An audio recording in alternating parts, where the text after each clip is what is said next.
or dissuades people from walking through. If you keep them low cut, it's kind of like a barrier for people walking on through or walking up and stuff like that. When we talk about the redesign of the dog park, now we're on diagram 2, we're on page 7 here. We've got two options. This is going to be a depiction of option A, and I'll get us oriented so we understand what we're talking about, because everybody's not as familiar with the lay of the land as we are here. But to get oriented, west, south, is existing parking lot. Is everybody kind of with me so far? And there's a sidewalk that goes around here and goes in up a hill, etc. Then you got existing parking lot, and this is the site of what was the name of that building? Grant? His one of the administration buildings. It was an admin building. So it's a flat piece of ground by and large, and we're proposing that we get a new dual entrance right in here because it's flat. It could easily accommodate handicap access. And also we're proposing a new entrance down there, easy parking access, and we're proposing a small dog park. What does a small dog park do? Well, if you went around and took a poll, and I have, and it was by no means formal, but many people have small dogs. And of those many people, many are leery about bringing their dogs, small dogs, into a large dog park or large dog park where dogs are kind of just feeling like dogs and they run around and you've got a little dog that feels intimidated. Well, this would alleviate that. This is a good place for people to do that. And many of the people I've polled and talked to, they've confided in me that it's easier for them because they're little elderly, or maybe they have some handicap in terms of the ability to walk far, or they're afraid of tripping due to the roots. And this kind of helps out people with small dogs. Come and park in here, get in there, walk their small dog, and kind of socialize with other people with small dogs. And this would also make the noise more diffuse in the sense that this is the give a little, get a little part of the presentation, where we want to get some more space, which will push the dogs farther out and bring the noise down as well. You could say you got, if all the small dog people used it and didn't use the large dog park, you could say 20% of the dog population now goes here, and now it's 700 feet away or more. So if 20% of the dog park use the new aspect, dog per square footage, do you really need it to be that big? I mean, to me, it looks pretty. What's the size compared to the main dog park? This is 80 feet from that corner there, you're familiar with, and it goes 80 feet to, there's a light there, and there's some utility connections, and so it's 80 feet that way and about 120 feet this way. Now, right in here, we'll get to that here. Brent and I have talked about this. It's nice and flat here, but then we got a 6-foot difference in grade from right here to Back corner. right about the corner there, and it's natural drainage. Correct. And it bears some solution. You just can't leave it that way. You got to do something. And that's kind of what this option B is going to talk to. And on slide number 7, I mentioned just that there would be some grading to reduce the slope. And your enemy in erosion is speed, water runoff and speed, so there's things to do that. Now, option B here is the same as A, except we're proposing a more formal. This distance here is like all level. Let's call it kind of tennis court-like.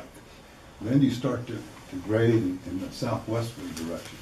We're proposing that we put some timber and some terracing in here. Timber, we're talking railroad ties, those 10-inch by 10-inch treated timbers. We're proposing getting them in there formally so they don't wash away. Formally is you dig them in, you stake them in, and formally is you put some stuff uphill to slow down water, and you put some stuff downhill to catch water and continue to slow down water.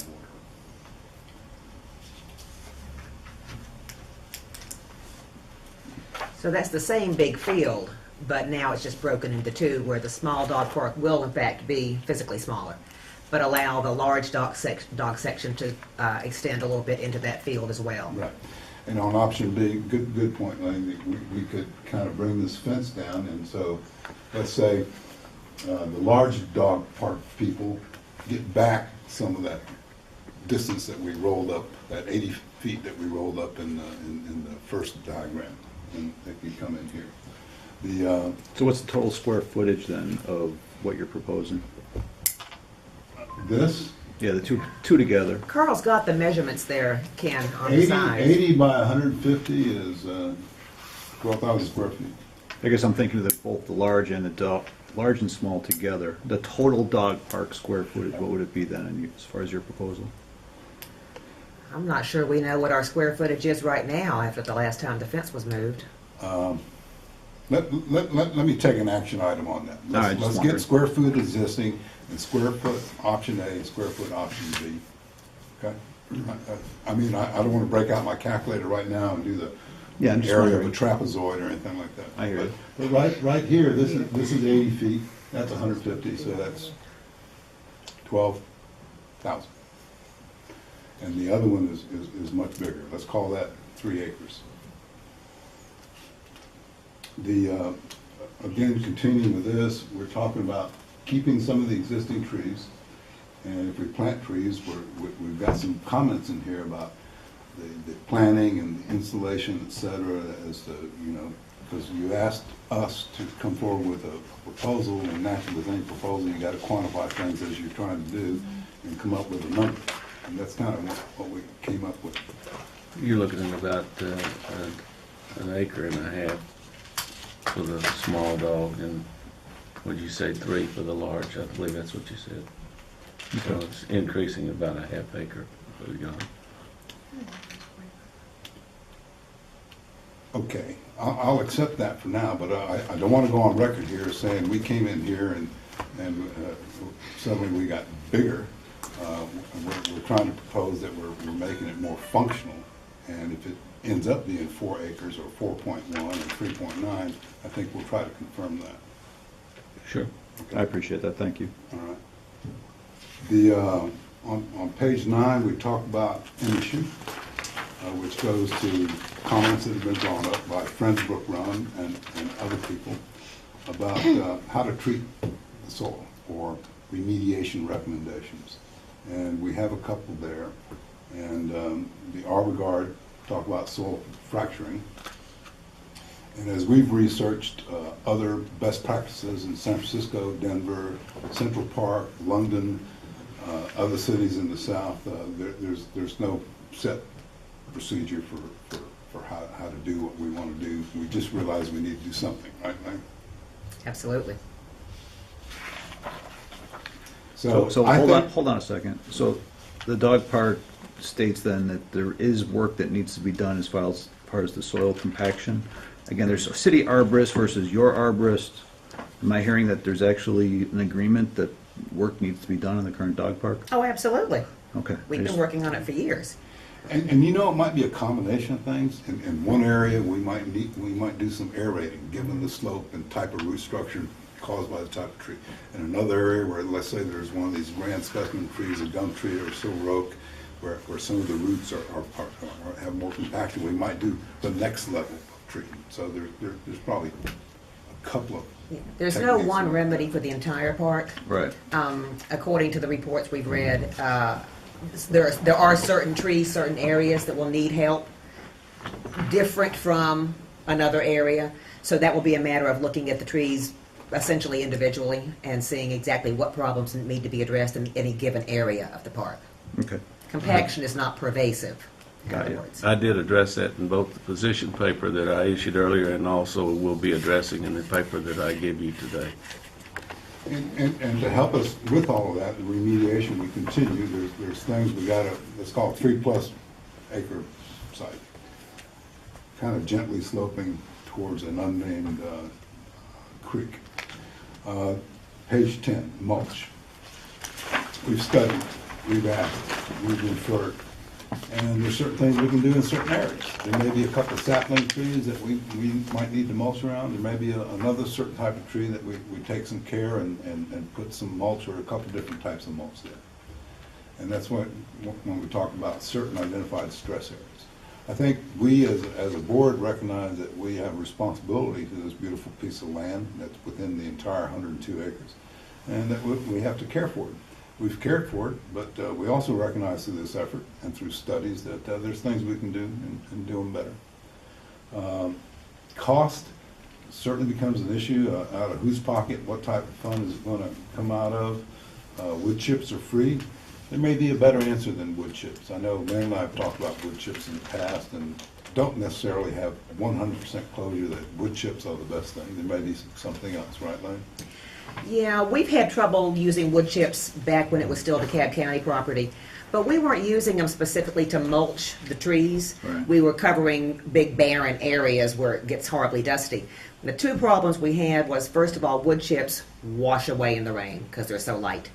The other problem with wood chips at a dog park is that they retain moisture, which enhances the growth of fleas, and we certainly wouldn't want that. Having said that, I've seen plenty of other dog parks that are covered in thick layers of wood chips. And as far as I can, well, they're also flatter and have no trees, so their wood chips dry out and they have to keep them raked, which we did for about 3 years when we used wood chips, and then realized it was more trouble than it was worth. I visited dog parks in Nashville and Chattanooga, and they were more pristine, and this is, I call it a functional dog park. It's got a natural beauty to it. We've tried to keep it that way, and the dogs get in there and they frolic around. It's got some pathways and lots of shade, which are some of the immeasurable benefits of it. This dog park will never turn into something pristine. You know, you can't necessarily go in there and get a Chamber of Commerce shot of a family and their dogs laying down on a blanket eating hot dogs or anything like that. That's not this dog park. That's not going to happen. We recognize as we walk the site that we've got, it's kind of like your backyard. You got a little problem area over here, you got a challenge over there, and you got a periodic thing you got to do here. So on page 11, we talk about irrigation.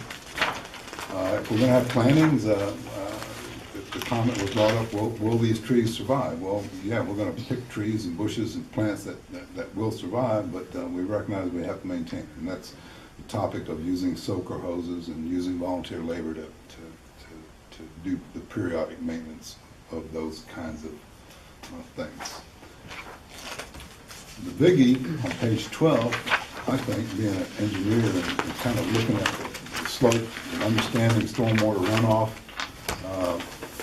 Brent's staff gave me this handy-dandy map here. And I want to point something out, and I don't expect you to see it, but So it's here's a the dog park. topography map showing the different layouts of the Yeah, land. here, All right. here is the dog park, my hand. These are Lakeview Oaks. These are unnamed tributaries to the north of the dog park, and cutting through the dog park, there's one that goes to a tributary that goes into West Nancy Creek, the infamous West Nancy Creek. They both do, by the way. Yeah, they both. Both of the cut- streams yeah, do. They gotta go into Right. West Nancy. I wish I had West Nancy on there. But this is a hilltop. See, these contour lines kind of get you to a hilltop. So all of our water goes that way. So you gotta cut down the speed. And so we're proposing on page 12 a terracing concept where we use a combination of Do you refer to diagram 4? Oh, I'm sorry. yeah, where we use a combination of timbers and do some grading, and that last bullet there is rock-filled socks, which are some of these best practices that we've talked about. So take a look at that, because this, page 12, is kind of like a quantum leap forward in terms of level of effort, in terms of men, machinery, equipment, time, and materials to do. And this whole terracing concept, what we do is, again, we're sloping that way. So you want to go perpendicular to the slope. You want to cut the speed up at the top. And we're proposing a series of terrace timbers in there and utilizing existing trail networks. In the existing trail networks, we're talking about repaving asphalt, all of you have noted there's some asphalt that's sort of deteriorated. Root growth has kind of made it buckle. And putting gravel, periodic maintenance effort, and once you get it established, you'll have to go in there periodically. What's the period? Well, I eventually say during the rainy season, some of these gravel paths we'll have to do some shoveling and stuff. If we build these terraces right, nothing should happen to them, except they should be these obstacles that cut down this water flow and knock back the speed. In the terracing concept, we mentioned kind of sandbags, we mentioned using plants, and we've got some plants picked out. We believe there's certain types of plants that we can put in there that can take root, and to us, this is a great solution. It maintains the natural beauty, it enhances experience with having the gravel walkways and the asphalt walkways. And kind of, Can you show me, I'm looking at your diagram, and I'm looking at the picture in the handout. I just want to get a layout. Where is the current main gate for the 12 dog o'clock. park? Top, the very top. Move over to a Center. bit. Yeah, there. That's the main gate. Okay, so that's the main gate. Okay, now I get it. I'm just trying to make sure I understand the layout. So that's the main gate kind there. of come up this hill. And if we're familiar with it, the other thing that will need to be talked about is this drainage feature here. You got a stormwater drain here in the parking lot. It comes under the fence, comes out of the fence, follows the terrain with some riprap, and goes into a stormwater feature down here, right, Brent? And that's currently just the dog park as it is right now, without Yes. the point on it. It's the proposed 80 feet moving in, correct? For the far left, for the, For the- our, yeah, let's- Yeah, on the western boundary. Correct. Yes. okay, so that's the fence moved in 80 feet from the point, so it's a square off, and that's the current fence line as it is today, correct? Well, except for the west. Yeah, except for the west, right. I mean, I'm just saying, the Yes. new proposed little dog park's not It's on. not there. in this. I just No, want to we're make sure. talking about addressing the current It's under here. You're right. land. Okay, thank you. I'm sorry to interrupt, go ahead. No, I no, think I understand. because that is, there's a lot of work in there. There's a lot of stuff. I mean, we're doing gravel, we're doing asphalt, we're doing timbers, we're doing plants. And it's all to get this erosion control taken care of. Gonna be adding soil, adding Yeah, fill material? there's some backfill soil, the right type that you can put in there, to grow plants, and also be more than topsoil so it doesn't go away. Maybe some types of sand that we need to use. We need to be careful with that. We just can't go to some field and dump it. This sounds like you're actually adding a engineered fill section here in order to decrease the slope on the east side. I'm reading on page 13, says soil needs to be added to the entire park, particularly in the east section, to reduce the rise overrun of the overall Right. park. Right, up here in these areas, when we go to page 13, this terracing concept will involve taking, some small backhoe and making some level ground, kind of tamping it down, getting the timber in there. So you're right, there's going to be some movement, some grading and leveling that needs to be done. There seems to obviously be costs that you've kind of specified earlier in the earlier slides here that are could be the cities. And what you're proposing here is this could be the Friends of Brook Run Dog Park. I mean, is your organization picking up the cost, or is this the cities? No, we're thinking primarily the city's cost, with us doing most of the labor. Many places it mentions no cost estimate. Yeah, we don't have Yeah, a cost because we don't estimate on have cost this. estimates for some of these. We didn't have time, and, we didn't go out and get quotes. We're not prepared as a staff to do that. We kind of got hustled into this, and so here we are. So there's a level of effort, but no quantitative cost. Right. There could be a figure put on this. Then you also would have the issue, as Lane is saying, that some volunteer labor, and we've certainly done a lot of that, but then there probably needs to be some contracted labor to move some of these timbers around, do some of this grading, and get some of this material in. With the overall objective of making this the best dog park the city of Dunwoody could possibly have, which should be everyone's objective. And as I researched this, and I had a discussion with city staff, and maybe Brent can comment, I went back to some historical documents, and I asked my colleague, I said, well, what is the operations maintenance budget for the Brook Run Park? What is the operations maintenance budget for the Brook Run Dog Park? What is it for the skate park? What is it for the garden people? And I didn't find one. I found some estimates from circa 2007. And Brent, I don't know if those are enforced today or. That was when DeKalb County had the property. Yeah. We have a parks maintenance budget, but it's Mhm. not itemized down to the park. Right. And maybe as we get into a discussion about how to do this, it'll go to your how you're thinking. If I could sort of read your mind, saying, well, how does this get paid for? We can certainly get some donors. We've had people offer to put $5,000 in, $5 in, 50 cents in. So we can get some donations and buy some stuff. We can get some manual labor, but the ultimate solution is going to be a combination of efforts to get some of this done. And the sequence of doing it, should we, get it approved, is going to, we're going to have to make kind of like a project management plan for the park. This is the first task, this is the second task, and this money's coming from here, and this is going to wait on that event, etc. It's going to be fun. So that's where we put no cost estimate for this as yet on slide 13. So staying on the finances, as far as the operation of being a nonprofit organization, much like the Dunwoody Nature Center, where you have memberships and you're maintaining the ground yourselves, you're really looking to get away from that type of agreement. We don't have memberships per se. We don't charge dues or anything. Our membership list is just the email list to which I send a monthly newsletter. And then since we've started using Facebook, we've gained even more. The membership list, if you will, the email list is 743 names.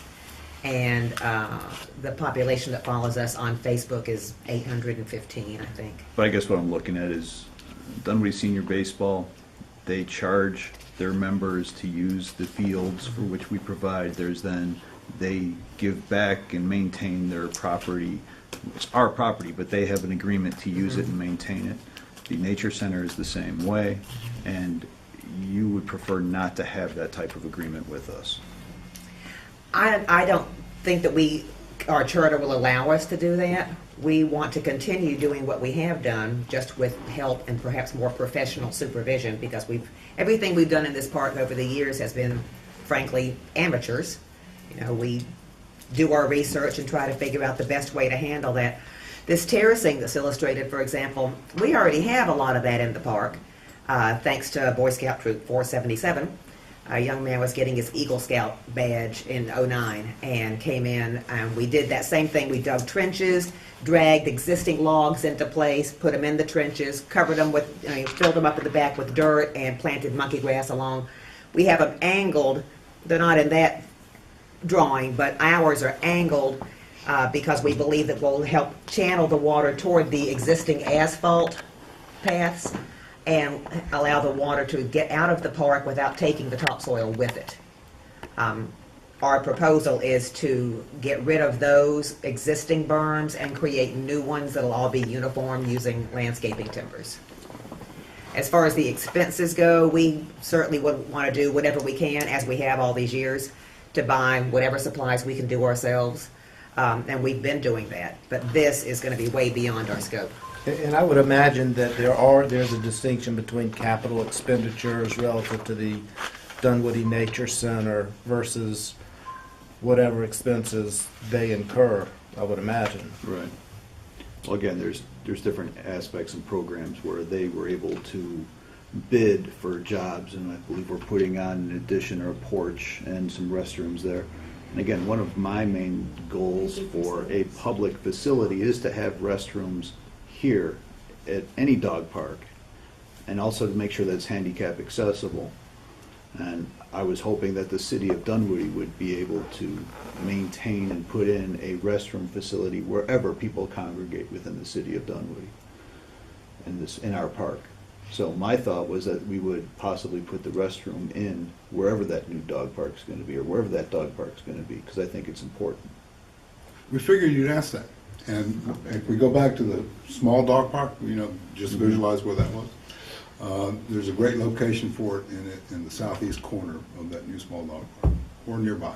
And so you got the parking, you got handicap, you got a utility run of not more than 15 feet to get the utilities brought into the 200 square foot latrine, and that could work.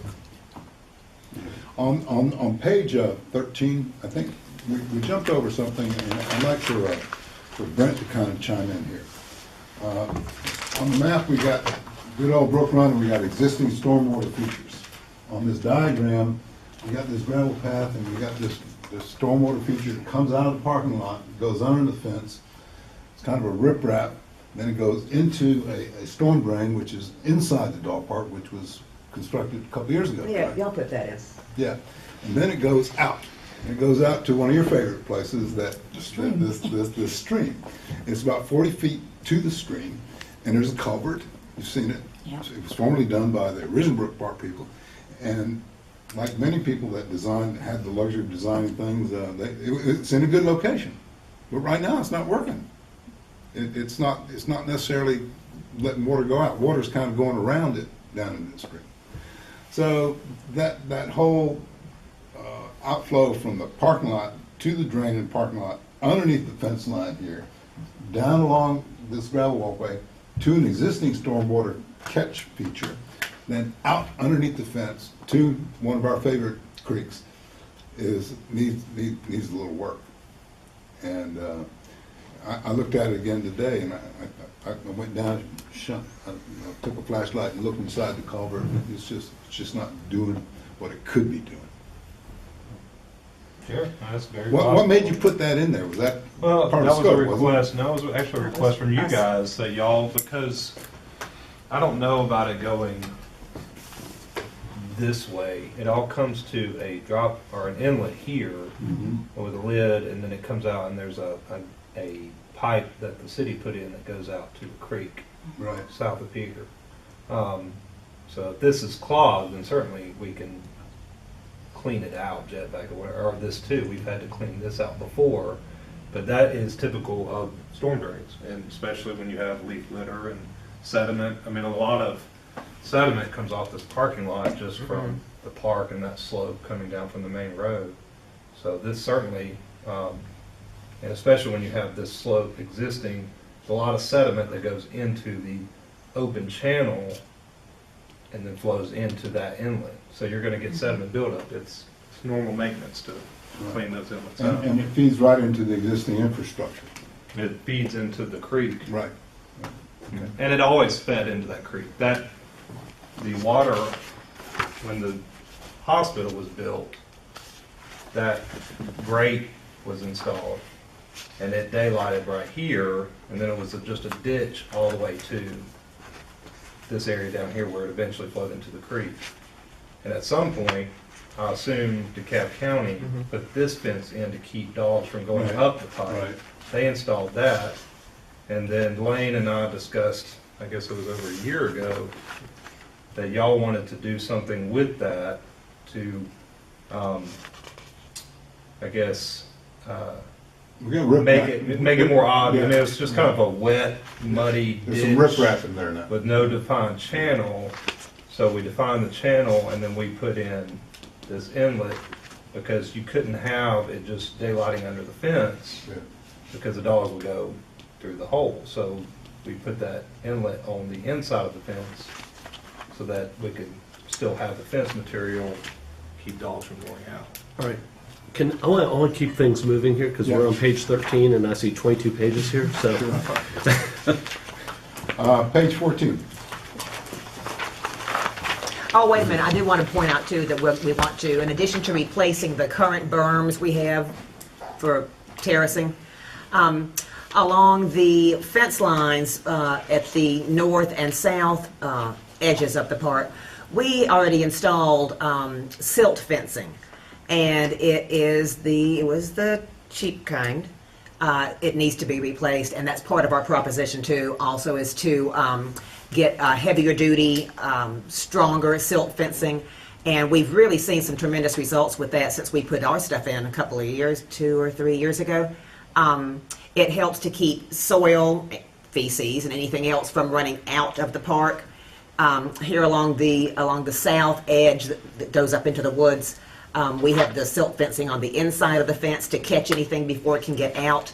And then at the top of the hill, around the entrance gates, we have the silt fencing there on the outside of the fence. What we want to do is increase that, but definitely use a higher quality, much sturdier fencing than the stuff I bought.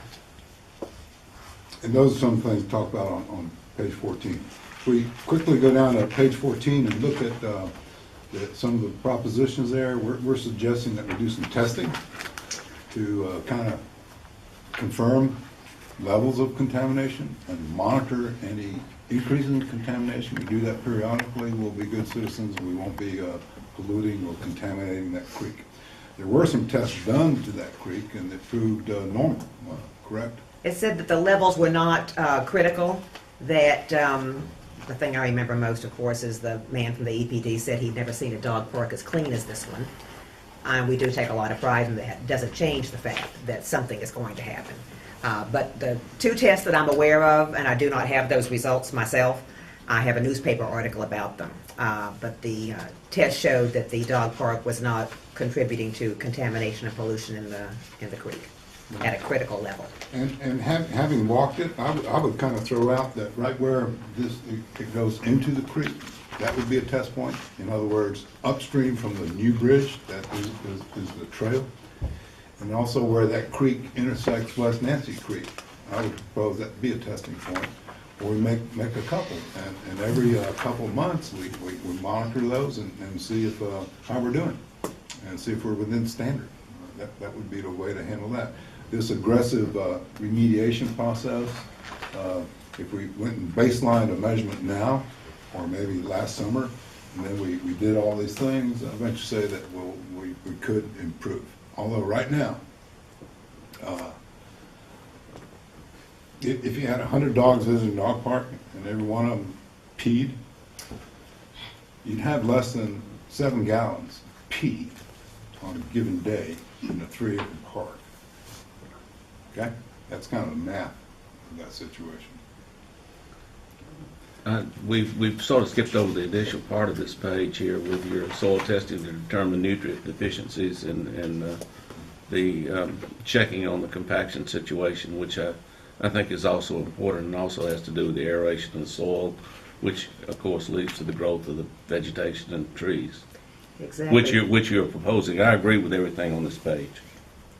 Yeah, the arborists have said that, there's no one issue that covers the entire park, so we think that what should happen is that there should be testing of different sections to find out where there are, in fact, deficiencies in nutrients for the trees.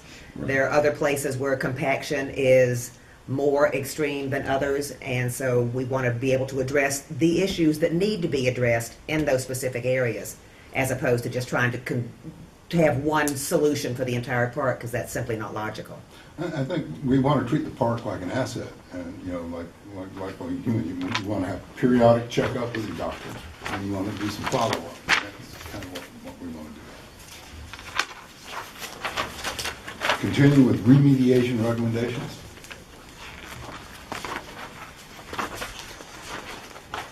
The subject of rotation has been brought up.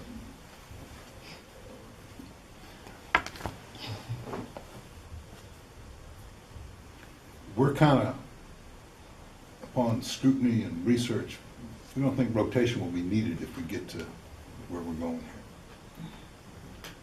In other words, we've talked about cutting it in half and letting it get some downtime and et cetera, like in the proposed new dog park where one acre is not in use and dormant and the other acre is in use. If we get to what we propose here, we might have certain patches of ground, let's say 50 square feet or something, where we fence it off and we're taking care of it, but we're not proposing to rotate half 1 6-month period or 1 year period and half the next period for some of these reasons here.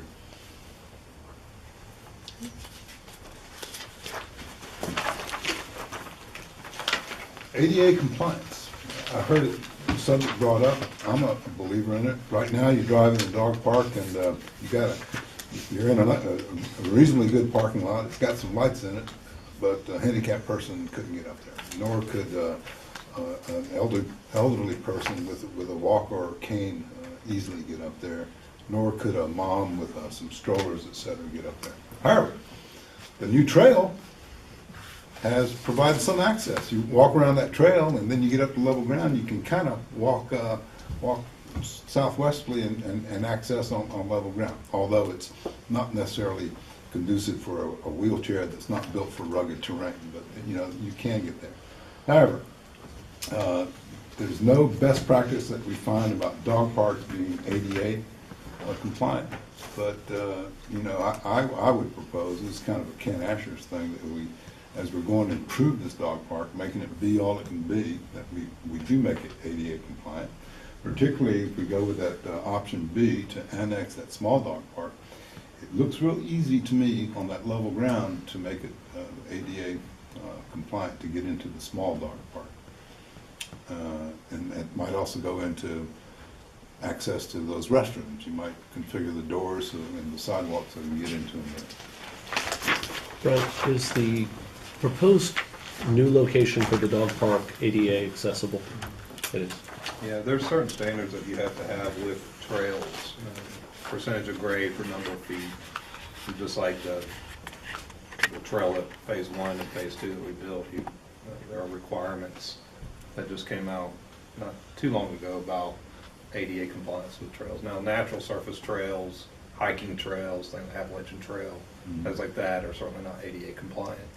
And that would be one concern with this option of repaving that center trailway, is that might be required to be ADA compliant because you would be putting in a new pathway. A lot of aged facilities, they don't expect governments to come in and just take old facilities and make them all ADA compliant at one time. It'd be cost prohibitive. But when you go in to do modifications or build a new facility, they have to be ADA compliant. So you could do that, but you would have to have a certain percentage of grade and then a landing. You can't go over a certain percentage of grade over 200 feet without having a landing. 5%. Yeah, so you can go up to, I think, 8%. So right off the top of your head, and I tried to research some of that, I didn't quite remember what the grading were. I don't think this proposal, if we go to making that entire park ADA compliant, that's going to kind of get into more money, right, Brent? Yeah, I mean, you would just have to look at modifying the trails from the way they are currently to make the grades work for your slopes. And that would either mean more switchbacks, that make them more curvilinear, working up those slopes, or doing, if you're going to do direct path like that, you would have to cut a landing in where the grade dropped down below 5% for so many feet before it went back up again. So it would be more of a stepped pathway up that slope. And incorporating those comments into that annex, that option B, that annex, we're nice and level up here. Someone that was handicapped and went into the small dog park, we would have a gate into the large dog park at its eastern end, and they could access through there to certain areas which are reasonably level there, maybe not all the way to the west side. So there could be a compromise there on the ADA use of the park, small or large. And it has, and that's a good point, and I mean, it would certainly take more research, but the ADA requirement is that you have a equal programming ability. And it doesn't necessarily mean that a person that with mobility issues has to be able to get to every part of the park. They just have to be able to Use the park. enjoy an area that is equal opportunity as other areas of the park. So maybe that option B facilitates additional handicap access, small and large dog parks. So that would be a benefit of that. I kind of quickly got us to page 17, and let's talk about this. And behind page 17, there's a little diagram, and this is me, folks, the ex-Army guy. I said, who's in charge here? Who are these people? Who's in charge? Who has the rules? Who has the money? Who has the authority? Who has responsibility? And I couldn't figure it out. I could not figure it out. So I drew this, and I was hoping to have a conversation about it. We have a conservancy, which was publicized when DeKalb ceded the park to the city of Dunwoody. Some people in official positions signed some documents, and they used the words, the Brook Run Conservancy. There's some money involved, significant money. There's 100 acres involved. And then there is stakeholders and users and tenants and Dunwoody Homeowner Association and a recently formed Friends of Brook Run Park who kind of said, well, we'll talk to you, but Lane, what did they eventually say? We don't need to be in this meeting. They don't feel that they are stakeholders, They're not a stakeholder.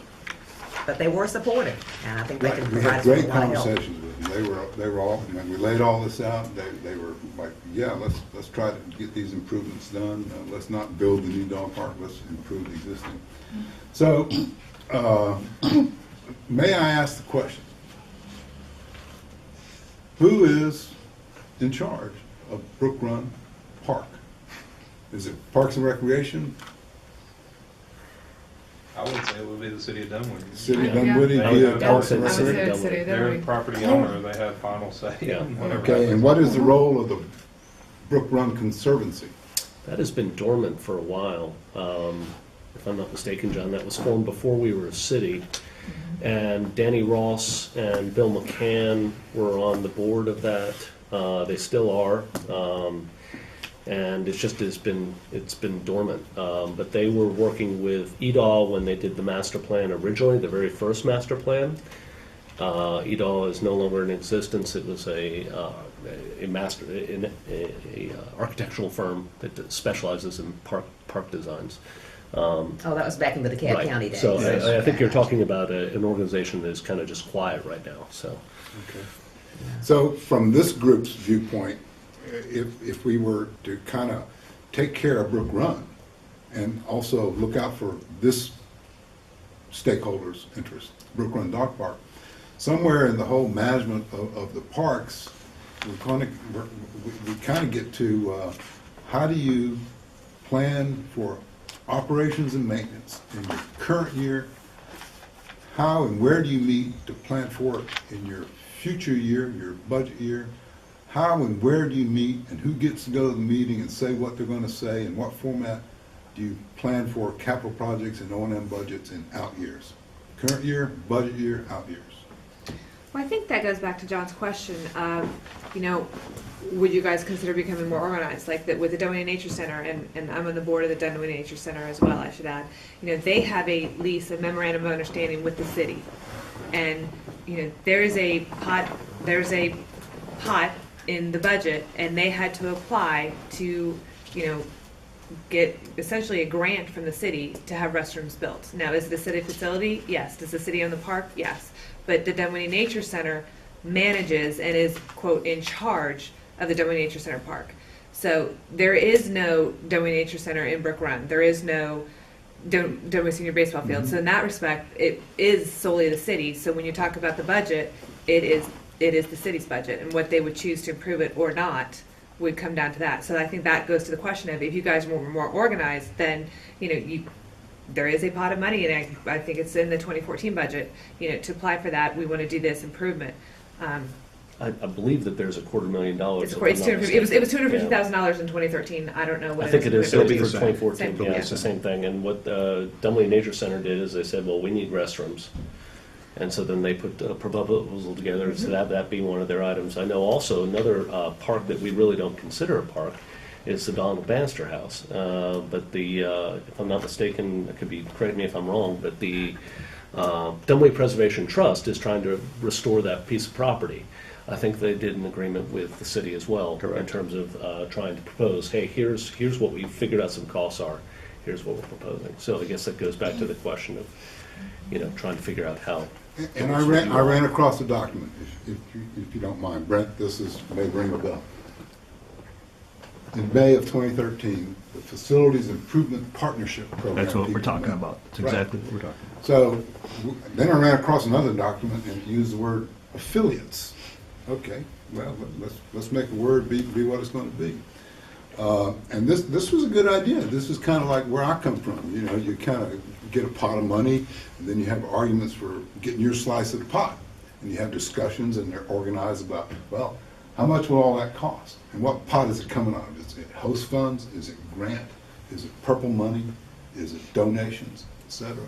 So I think there's some dots to connect along that continuum of how we, in the dog park tenants, would propose to do operations and maintenance, and we've been doing it kind of out of hide, out of pocket, ad hoc, and kind of formalize that now, and that involves some work, and how that gets budgeted, obligated, and put on a project management plan. Has the city ever approached you to be an affiliate? I mean, how does that process even work where? I don't know anything about it.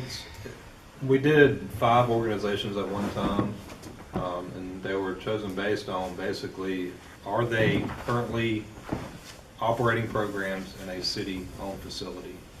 Programs being camps, classes, things of that nature, 501c3.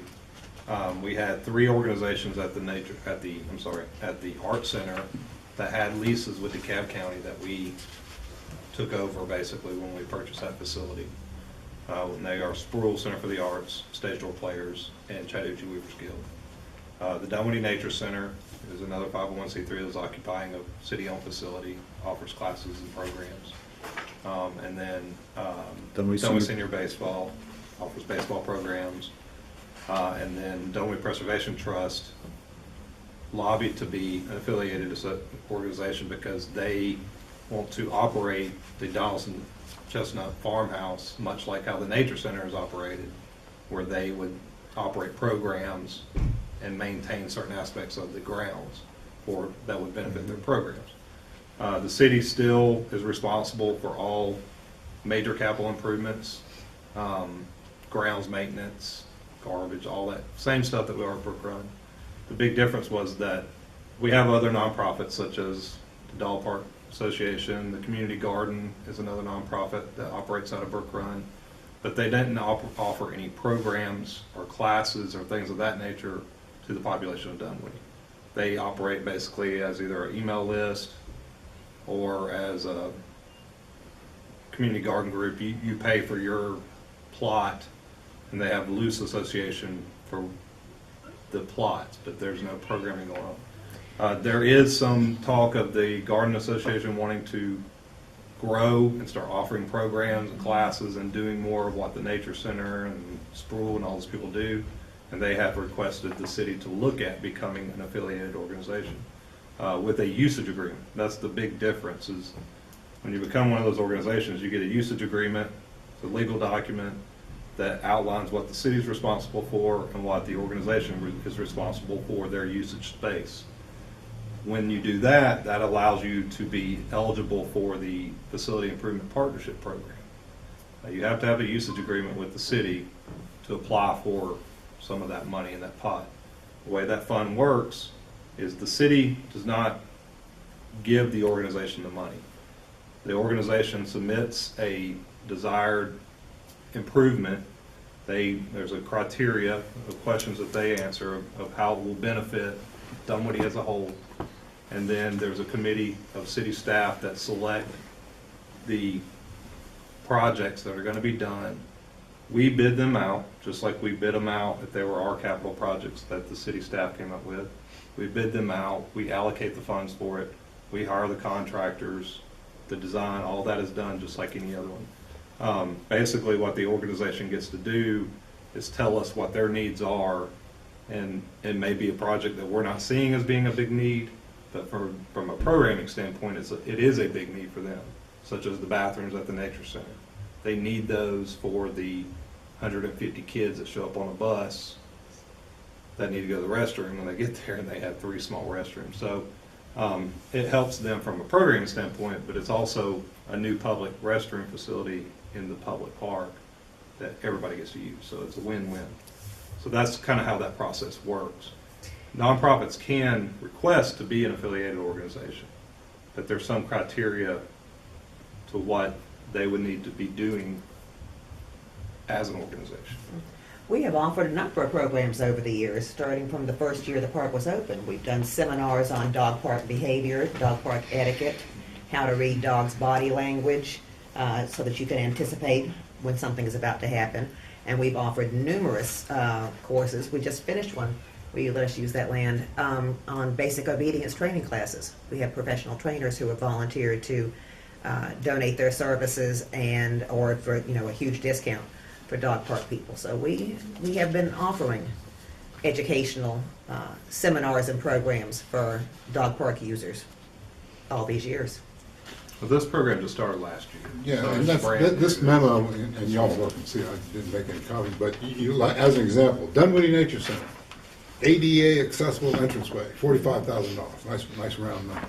So if we were an affiliate, and we saw a need, a demand, from our users, our patrons, we get into this process, and in some cycle during the current year, we get that on the books, right? Yes, you could submit a request for funding for that. So first, we'd have to contact you to find out how to become an affiliate. That's the first thing I need to do? Okay. All right. I think we're And- sort and of. we outlining- kind Yeah, we're getting into the outlining weeds here. training. Well, not necessarily. On page 19, we talk about participation in BRDA, and these are some things that we talked about as we got in here. As by charter, what we cannot do now. And then what we were just discussing was maybe what we could do, which is kind of your point, right? I always thought the dog park was 4 acres and a fence. And we clean up the insides, and that's what we've been doing. I mean, when you compare and contrast what the Dunwoody Nature Center does versus what the dog park does, I mean, it's apples and oranges. Is that something that the dog park is interested in going down? And on this page here, which is the issue of the moment, we got a quote from you, sir, about operating the park by raising and spending all the necessary funds. That was in one of the series of emails. Correct. And so that's kind of where you're coming from. You're trying to characterize us as a tenant that has these responsibilities and therefore some legal liabilities, and want to raise money to keep it operating and maintain it, and then participate in the City of Dunwoody Capital Projects Program, right? Mm-hmm. And when we looked at it, our charter doesn't let us do that right now, right, Aaron? I don't think it allows you to sign contracts. Right. I mean, you don't even have employees. I know. So Lane, based on you having dealt with this for years and years and working with Brent, we've been kind of working together. We've had our type of organization, the 501 Charlie. And what would be the next steps to be an affiliate? Is that something that we want to kind of propose that we consider becoming an affiliate? I think that would probably sounds like it's something we need to investigate, Okay. definitely, in order for us all to be able to meet at something close to a happy medium. All right, well, let's go towards the summary. I think Sure. that we can go to.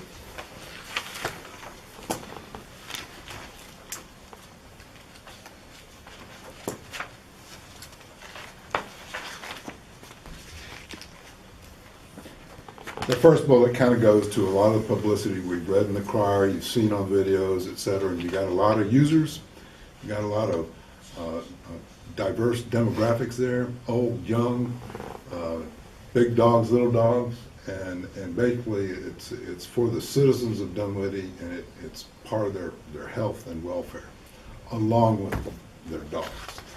I hear in many meetings, you get some people who are on the other end of the spectrum, and they don't like dogs because dogs are costing money at the expense of kids in a ballpark or having some bleachers or a restroom at the ballpark. If you think dogs, you think people. There's no dogs running around loose there. There's usually, now I see more than ever, families and citizens going in there. I've heard the mayor express an interest in only knowing who are the citizens of Dunwoody that use the park. I kind of don't agree with that line of thought. I think you got users, they're DeKalb County, they're citizens of Georgia, or they're visiting their parents who are citizens of Georgia and they want to go use the dog park, so you got a lot of users. More so than the numbers Lane mentioned on Facebook. Probably got a lot of people like me. I'm not on Facebook. And I'm not necessarily one of the members in that group. And there's a bunch more people out there like me. Well, we did a head count last month and had, I forget the exact number, but over 1,400 visitors in roughly about 2 weeks. And 497 of them, I believe, were Dunwoody residents. But it's extremely popular and busy. And on the second bullet there, in terms of this summary, I did some research. Brent, jump in here, tell me to be quiet or I'm wrong and correct me. We had 2 funding requests, 75,000, 120,000. That's a grand total of 195,000. One of the funding requests in the documents I saw said relocate dog park. That was the type, the operative verb is relocate dog park. That was $75,000. The other one that I saw was $120,000, just keep droning these numbers on, was restroom, $120,000. The ITB was out a month ago and bids are due in today, I think. The scope of the restroom, the documents I read said $120,000, is a 200 square foot slab on grade, roof truss, 2-hole latrine, pardon my army talk, with a closet, 200 square feet. What's the size of this room here?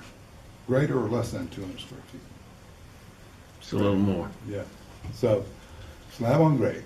You've got one that's been built at Shalford Road, which appears now in this ITB process as an as-built restroom, 200 square feet, roof truss, slab on grade. Nice looking facility. I was in it, looking at it.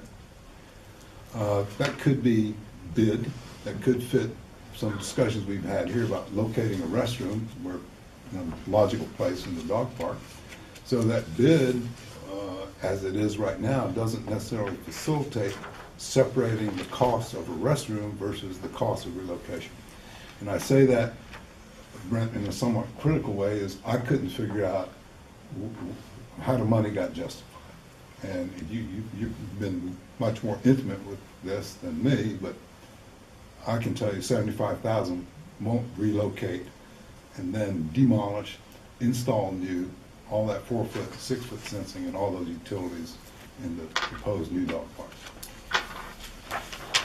I venture to say that the 125,000 is perhaps $100,000+ more than you need for a restroom. So I could surmise that the 125,000 also included some relocation scope.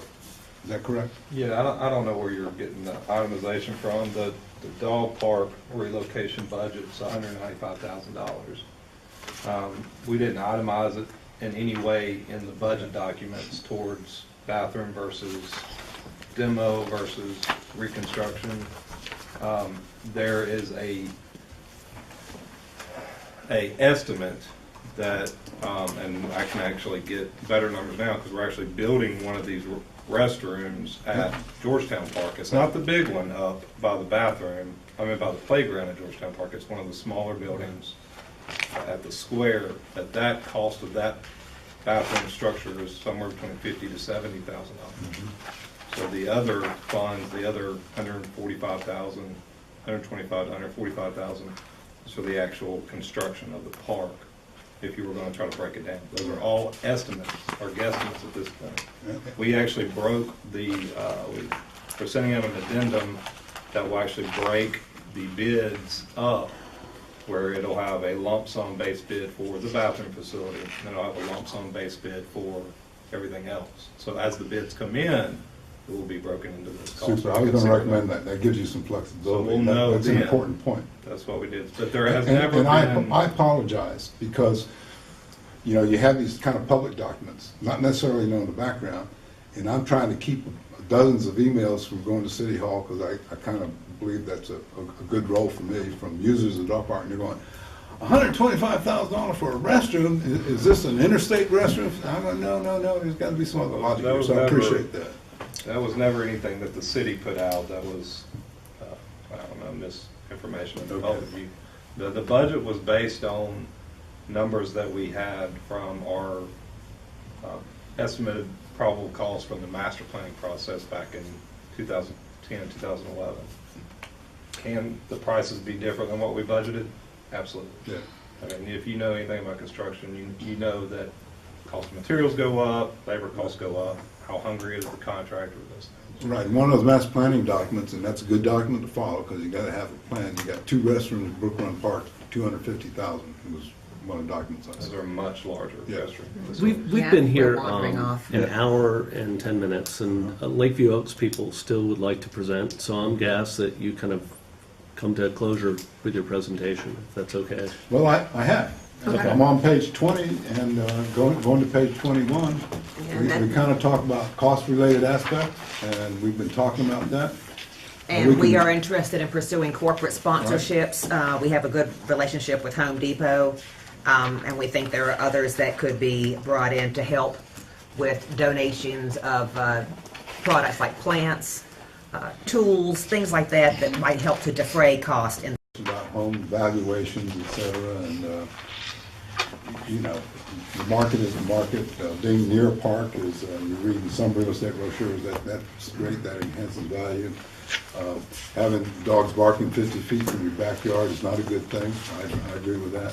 Having a trail that, or some sloping, some site work that tends to increase the possibility of flooding, that's not a good thing, and we've talked about all that.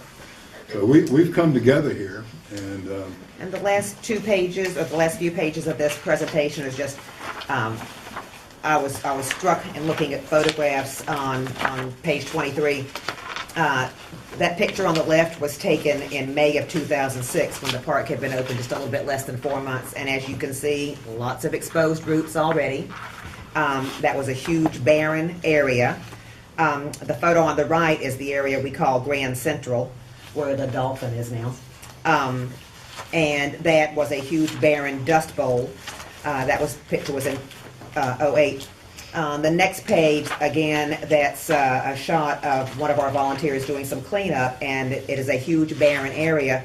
And the picture on the right is just maybe a couple of years old, and you can see that because we have added so much work in here to put the landscaping timbers, to do some terracing, to bring in gravel to help defray, I'm not sure if that's the word, the water and save the soil. So I think that we've actually done a lot of improvement to the park through our granted amateur efforts, and we would like to be able to continue showing our devotion to that particular piece of land because of all the hundreds and hundreds of people for whom this park is a tremendous social asset. in terms of recommendation, Brent, you said something that was very important to me, that you kind of modified that bid to be able to kind of get a line item in there. I would recommend you continue with the bid process. You delay actions on that bid until you've evaluated the bid and until you've considered what we've proposed here. To get to Frank's point is, well, how much is this all going to cost? Well, we got an idea, but we don't have a good enough idea right now. So we believe, based on some facts, that we could save the city some money on those capital projects that they've spent design money on, $31,000 or so, by not relocating the dog park, perhaps building a latrine someplace, and then putting some money into this option right here, and annexing, et cetera, with a combination of self-help, and putting that under, correct me if I'm wrong, an affiliate program. In other words, modifying our charter, getting us to be an affiliate, getting us involved, and combination of that self-help, corporate sponsors, and capital projects and O&M, those 4 things, we can do that. Right, Lynn? I think so. Thank you. Much appreciated for the presentation and the Let me just comments. point out that the two documents y'all were given from us, the presentation booklet, the second document is a report that I just received last night from a landscape architect that I met with at the park. How many copies of this were passed out? I gave one Okay, to everybody. that's all the way around. And then the extras are in here for you. Great, awesome. So that, and he essentially says that what he sees that we've done in the park is exactly the right thing to be doing. It needs to be expanded and improved. So he sort of reaffirms that we have been on the right track, but that there definitely is room for improvement. And do you have electronic documents for me? Send these via email to me? I sure can. Great, thank you. You can You want the basically presentation and the... presentation and the document. You might as well send it electronically to everybody in the room. Okay. Great. Thank you, Lane. To be presenting a various aspect of our feelings or our thoughts of the Lakeview Oaks Homeowners Association, particularly since all three of us have been present at one time or going to be present and all that good stuff. I have previously submitted a position paper that I've given to the mayor and the entire city council and to Lane as the Brook Run Dog Park people. During that first meeting that we had, I believe it was 1 week ago today, that we had that meeting, we received, I received both an outline of the presentation that I believe it was Carl made at that time, along with the Arbor-Medics report that was done by Mr. Hastings. So my presentation is basically a response to that we understand that the Brook Run Dog Park Association desires to stay in its present location, that they propose to move the fence, just as you've just said here today, plant trees and shrubbery as a buffer, both visual and sound, and additionally, you also project some costs for the relocation and cites references from the Trust for Public Lands. So, in addition to our position paper, Lakeview Oaks has the following response to the Brook Run Dog Park Association and to the City of Dunwoody. The current location is totally in a shaded area. Good dog park designs incorporate large areas where dogs can run, play, chase, catch toys with their owners. Please refer to the Trust for Public Lands website, Creating Dog Parks Without Rancor. The picture on the website is of an open area. The dogs have killed all the undergrowth, grass, shrubs, etc. See the picture in the Arbor-Medics Hastings report. This has compacted the already very clay, impervious soil, leading to an erosion potential situation already occurring in several locations, as we discussed here today. Roots are becoming exposed, which can lead to disease and the death of the large trees in the area. Reference is made to the Arbor-Medics report that erosion and compaction are bad for trees. The paragraph on soil compaction describes this condition and its potentially damaging result. Page 3 of the Arbor-Medics report. The city obtained a study by a company with over 30 years' experience in the protection of trees. They're also employed by the city of Atlanta, and they work with Piedmont Park. The study reviewed the situation at Brook Run and described the dangers and impending harm if the dog park continues to operate in its present location. We respectfully request that you review the conclusions in this report and visit the company's website to verify their qualifications. The current location is on the side of a hill that slopes to a stream that empties into a tributary of West Nancy Creek. The compacted, bare conditions change the runoff coefficients from a naturally grassy condition to a hard, impervious one that will certainly increase runoff. Changing the runoff coefficients renders the previously performed hydrology report erroneous. This condition leads to increased flooding potential of downstream properties. Without vegetation, erosion carries much more soil particles to the stream and subsequently into West Nancy Creek, which will develop a suspended solids content in the stream above permitted limits. Even with additional plantings, our homeowners are convinced they still hear the barking. That was again mentioned today. The noise nuisance has proven to be a negative with dog parks in many locations and has even resulted in legal actions against those municipalities. The cost figures presented by the Brook Run Dog Park Association are speculative and do not consider the additional cost of actions proposed in the existing park locations. We kind of beat that pretty well today. While designs for typical architectural and engineering projects are 6 to 8% range, I, being a retired engineer, am well familiar with that number. Those fees for a simple project, such as a dog park, that really doesn't have any structural, mechanical, electrical, and so forth, are usually much less than that, 5% or less. The Citizens for All Fleets areas, in cooperation with the Seattle Department of Parks and Recreation, developed selection criteria for the successful location of dog parks. 2 of those criteria are avoid locations abutting residences, and 2 avoid sensitive environmental habitats. The present location violates both these criteria. The Trust for Public Lands website also refers to Piedmont Park and describes their process for finding a good location within the park for a dog park. The new location has been designed by a competent, experienced professional. The design takes into consideration the desired qualities of a good dog park. The new area will be the responsibility of and maintained by the owner, as we just discussed, which is the way it should be, rather than by a non-member, non-profit that cannot and does not want to sign a lease and be responsible for the property. So I'm going to now turn it over to, who's going to come next? Brenda? I'm next. So I'm a retired music teacher who has a little dog who I have to say does not like going to the dog park because he's scared of those big dogs, and frankly he comes home so filthy we don't want him in the house. But we remember, I'm just going to read this, we remember walking through the woods in Brook Run on the hill at the very back of the park before the dog park was there. We loved the quiet and the solitude along the asphalt paths under the trees, and we marvel at the size and the beauty of that untouched urban forest then DeKalb County put in the dog park. Our visits to the dog park have been highlighted by the friendly greetings of other dog owners. We've enjoyed watching the big, beautiful dogs racing among the trees, playing together or with their owners, but more profoundly, we've been heartbroken at the damage to the forest.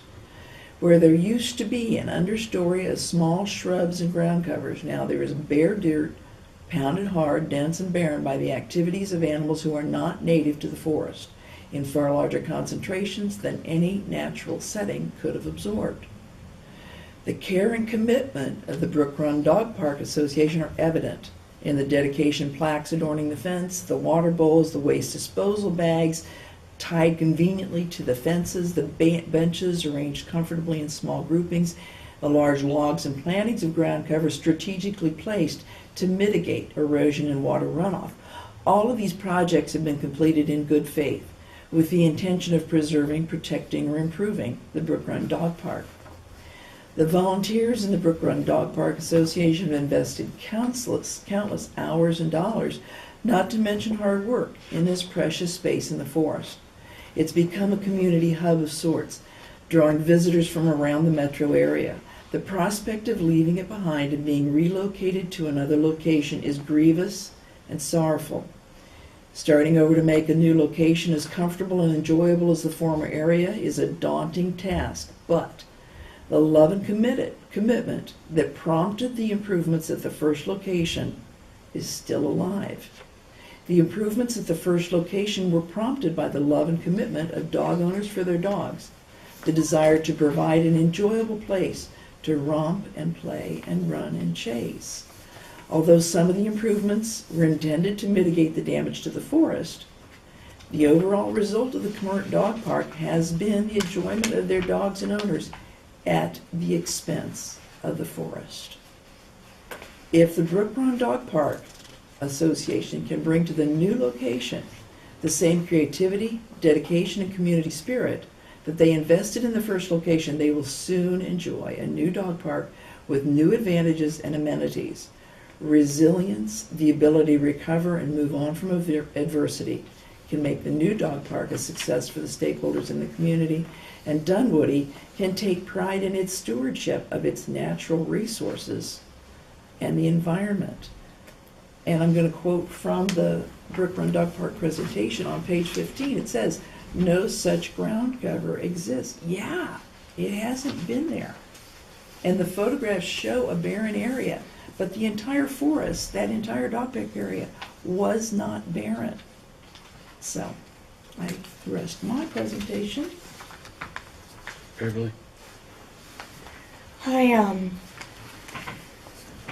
want to say that just a few additional notes that didn't fit into other places. The Lakeview Oaks of Dunwoody consists of 60 homes. And I'm one of the homes that's furthest away from the dog park. And I think I can hear everything that you can hear. The sound carries pretty well across our community. It's a small community where we butt up against Brook Run Park. We've been there since 1986. We have 60 homes. Right now we have about 120 residents. And at this very moment, we have 30 dogs in our community. Different times, different numbers. I just lost one of my beloved dogs, so that number changes. This is not about dogs. We're dog lovers. We're animal lovers. In 2006, as you all know, Vernon Jones came in and installed a fence. The fence closest to us was within 12 feet of the border fence that borders our community from Brook Run. 12 feet, mind you. I think this table's a lot longer than that. We're all taxpaying. We're all concerned about the money. We're all concerned about wise use of the money. The border of that dog park fence has been moved back, and in large part it's been moved back because of the multi-use trail. If I can, I'd just like to play as maybe ambient noise while I'm talking. I was up at the dog park on Sunday. There weren't many dogs there, about 20 cars. I'm standing, as I record this, by the border fence, the fence between my community and the dog park. So closest to the dog park or closest to Lakeview Oaks? Right at Lakeview Oaks. Right at Lakeview Oaks. Okay. Were you on the trail? No, I was on the trail, but I'm up by my fence, Oh, you by the walk- border walk fence. West towards your. Okay. I'm right at the border. Ever since the dog park was installed, 2006, I think Lane would agree with this. The Lakeview Oaks community has really served as good neighbors to the dog park. I think we cooperated beautifully for years. You're in my speed dial. I can't tell you how many times I have called her because for a long period of time dogs were escaping into our community. But this is what we hear all the time. And this is a few number of dogs at the dog park. There's always ambient noise in our community. There was a lot of talk at the last council meeting and at our meeting a week ago about the psychological value to humans at the going to the dog park. And we agree. Trees in a forested area do provide psychological benefits, but those psychological benefits flow to humans, not to dogs. A dog is just real happy to be let loose in any open space. So, our community feels that the 4 acres, plus or minus, of forested land that are now given to the dog park really belong to all the citizens of Dunwoody and beyond. And those 4 acres are really the last intact part of the urban forest that's left in Brook Run Park. When you propose, Ken, and I'm very impressed with the report and everything that you all have said, but this picture right here suggests to me if there's that much need for erosion control and terracing and what was the phrase you used, aggressive remediation, then something's wrong with the whole concept of giving this land to dogs.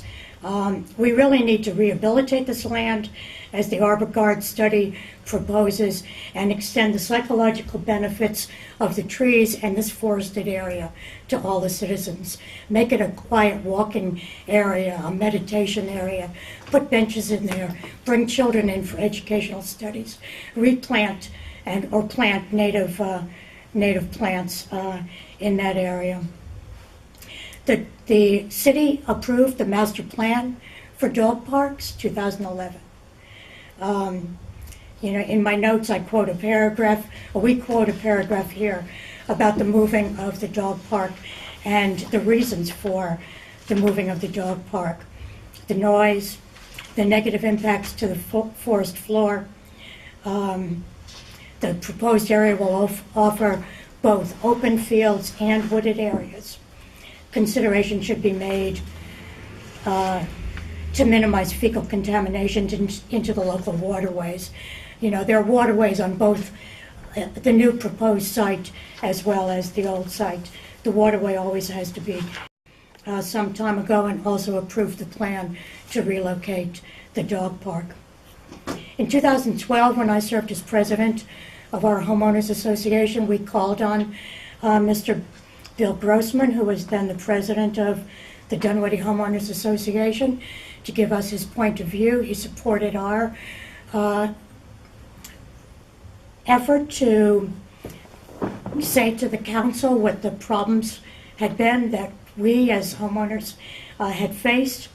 Mr. Grossman requested a meeting with Brent Walker that I attended. At that time, Mr. Grossman, representing himself as the president of the Dunwoody Homeowners Association, stated that he believed that the master plan ought to be acknowledged and followed.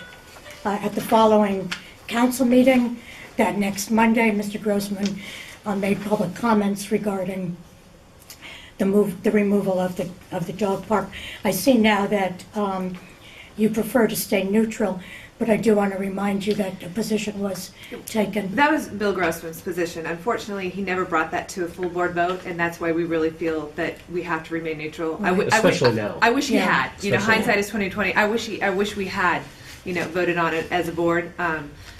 We just never did, and that Yeah. was and Bill did that as president, which I would, as president, I would never do. I would always make sure that there was a board was a vote. that there was, or Yeah. at least an executive board vote. It was never even brought to the executive board. Yeah. So I understand that, but understand that there was never even any discussion from Bill to the We rest of us. appreciate that, So. and we appreciate your neutral position too.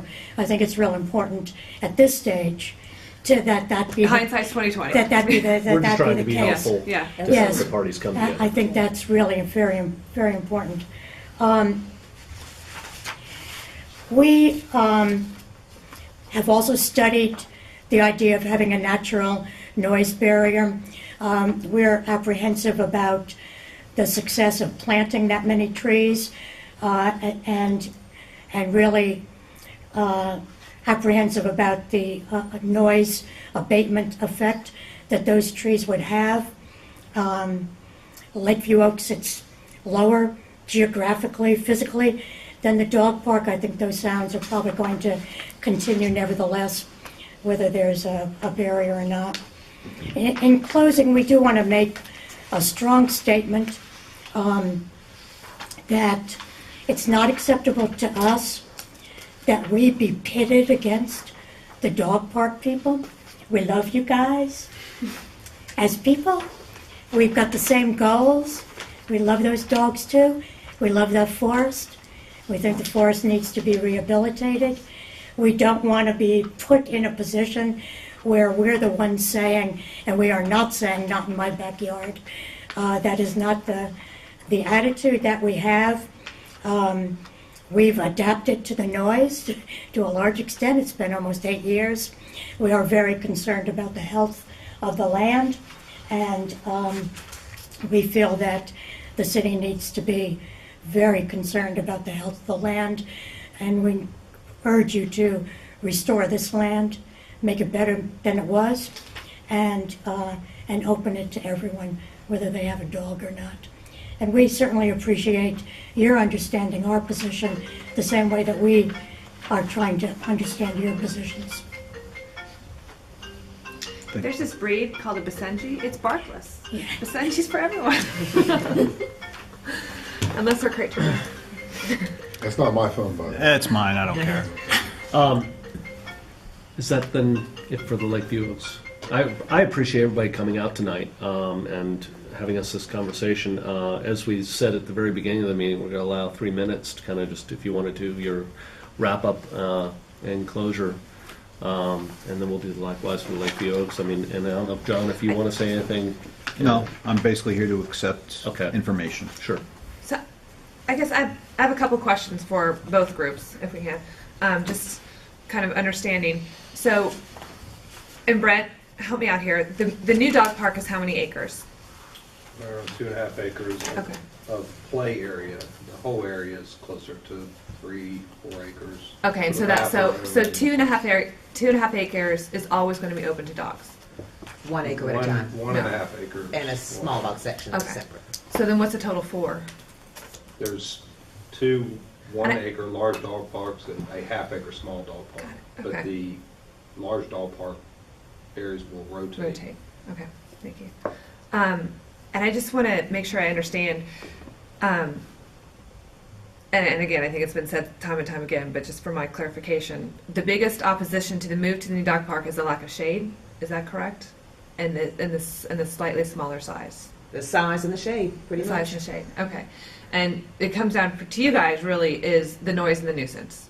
The tree, And the the trees too. And the right? trees. Of the damage to the Okay. The forest. tree, the water. But that's kind of, Trees. in my mind, that's kind of should be a citywide every citizen. But for the Lakeview Oaks homeowners, it's, I mean, Well, the erosion, certainly by the trees, the erosion could actually increase the flooding potential in our area. Okay. And as I mentioned specifically, the compacted condition of that soil makes it now much like a paved area rather than like a But- grassy area. And there's different coefficients of runoff. right. And I for understand that. those. But so, like you said, you guys have been dealing with it for 8 years. So have you guys noticed any increase or any, it's just kind of been always the same? Or I guess No, there's been some increase. increase. Okay. That's, okay. And then the noise issue always with barking dogs. I get that. Okay. So that Yes. was, I just kind of, I can read 10 pages or I can understand it succinctly. Thank you. And I don't think we were trying to pit you guys No. against the, or No. I don't think that was the intention. No, the I goal don't was think that really the to get intention everybody at at the all. same table so Yeah, that everybody right. understood where think everybody it was- was, in case there was an opportunity. Because you guys might have come back and said, you know what, I like your plan. And that's true. You might have kind of, that looks much better and that's pleasing. And, that could have been possibly how it might have gone. But anyway, why don't we wrap up with closing, because I think we had a lot of questions throughout the whole process. So we're saying it didn't go that way.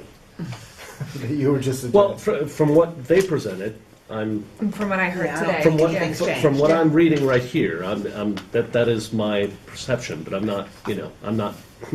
I'm just here to kind of move things So along. our question, John, is what happens now? Okay, well, we're going to have a city council meeting, and I will be presenting all of this to the entire city council. I will take these recordings, I'll take all of the documents and push it out to everybody. So does that happen in a city council meeting with an audience there? Do y'all do this prior to your meeting December 9th? I'll make sure that it's fully public to you and to the citizens and to the city council as soon as possible, giving the city council time to review your positions. That's what I'm getting at.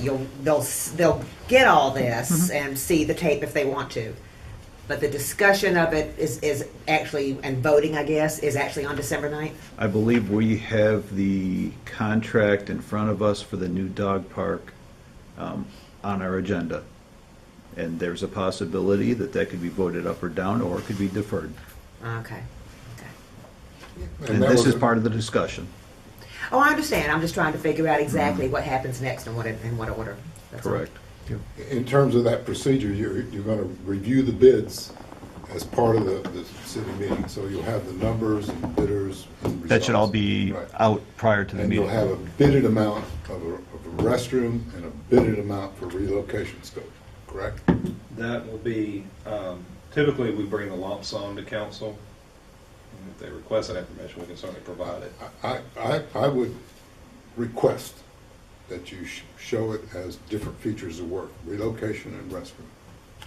this restroom has become sort of onerous for the dog park to bear the burden of some restroom scope when it's a Brook run restroom. I never intended anybody to do the restroom for the dog park to absorb the cost of the restroom. I see the restroom as a amenity for all citizens, just like the dog park is, but outside your fence line. Yeah. If it's outside your fence line, if there's ADA work that needs to be done or the restrooms that need to be done, I fully see that as a future improvement to any location where people congregate. Well said, and that kind of goes to that option B we talked about. In terms of the relocation, for your clarification, 4 acres, we're going to move 4 acres. I was part of the process when the idea gained legs. I said, well, this is going to be good.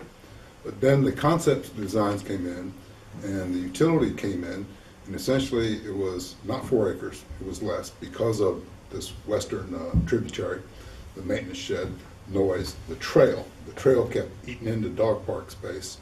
And then because of trees and tree protection, 4-foot fence around this clump of trees, 6-foot fence around the borders, utilities connection, and suddenly you got 1 acre you can use with no shade and scant open area. We mentioned frolicking open area with grass, which doesn't cut it. So you got 2 of those, and you're not walking around in the shade, which is a big deal in Atlanta, and a small dog park area. So originally, I thought it was a grand idea. As the details came forward and the concept designs matured and the bid went out, I don't think it's a good idea. So There's another set of neighbors. Can you tell me though, did the dog park, they participated in the planning for the new park, correct? You were there and you helped. We were there. You helped participate and you gave all this feedback in. It just wasn't planned as you maybe intended. Right. It wasn't until last summer that we realized that the land that was going to be usable was only going to be 1 acre at a time. Okay. Because we were still going on the we assumption put we up had little been told sheds and 4 had acres, and then we'd have 4 tabletops. acres. And we had diagrams like these, and I looked at them, and I started doing some calculations, and I said, what is this? Okay? That's how that came about. That was the input. Another comment I'll make in my 3 minutes, and I got about 20 seconds left, is there's another set of neighbors involved with the new dog park, which have more visual pollution, more sound pollution, and more other pollution, and that's the people on Peeler Road. Go drive Peeler tomorrow during daylight and see how that trail impacts them, and possibly some areas of this new dog park would impact them in terms of noise and site pollution. Our scope here, as you mentioned, Frank, is aggressive. You used the word aggressive. Yeah, that's aggressive because we want to do an A+ job. We've done a B job. We admit that. We want to do an A+ job. And we'll take that compacted soil and we'll nurture it. We'll take those trees and specimen trees. We'll put bamboo or burlap on them, keep those dogs from raising their legs or scratching up on them and stuff like that. We want to protect those trees. We want more grass to grow there because we want to knock back that soil erosion which is caused by water flow. That's what that does. Yeah, it's aggressive. Sure it is. But it's not meant to say that the whole site is deplorable at this point in time. You can cite a bunch of statistics, you can cite a bunch of experts' comments, but that water does not exceed pollution standards normally held for tributaries of that kind in a natural setting as is. Either one of those tributaries. You could go measure West Nancy Creek, and I speculate that it's not being contaminated at this point in time. And we could argue about that, we could discuss that over wine, beer, or what, coffee, but that was a proposal we have, this, let's manage this baby. Let's baby this baby doll. And that's the last of my comment. Thank you. That's it. Frank or Belinda, would you like to closing comments for? I would say that we do appreciate, as Beverly has said, your plans and your proposals here. It is, you know, it's, we at least, if nothing else out of all this, we have lifted out that there is a problem and it does need to be addressed, and you are trying to address it in what you have proposed here. But we do have a problem in the present location. The new location was an attempt to try to address that problem and also accomplish a lot of the other things that you suggested to the city. You know, the space thing, I don't know. I'm not a dog park designer. I'm a retired engineer. So I do know something about runoff, and I know that under the present conditions, that runoff is bad. It's going to erode there, and those trees are going to die, just as Arbor God said. All right, thank you. John, would you like to make any other comments for the? No, I appreciate everybody giving us their opinions and their proposal and the amount of work put forth by the Dog Park Association. Much appreciated. Well, we appreciate all y'all coming. And again, I will be presenting this to the city council, and we will be discussing dog parks at our next meeting, and the pros and cons of these proposals, as well as pros and cons of the proposal for the new dog park. Brent, I can tell you, I will be asking questions on shade. I will be asking questions on the ADA compliance, and, you know, it's a park for people, and they're gathering places, and where are those? So those are things that just keep coming up and up. So I look forward to reviewing this further with my further members of the city council, and thank you. Appreciate it. Not bad for an over Thanksgiving effort, huh? Everybody. Well, thank you. Thank you. And I will say, y'all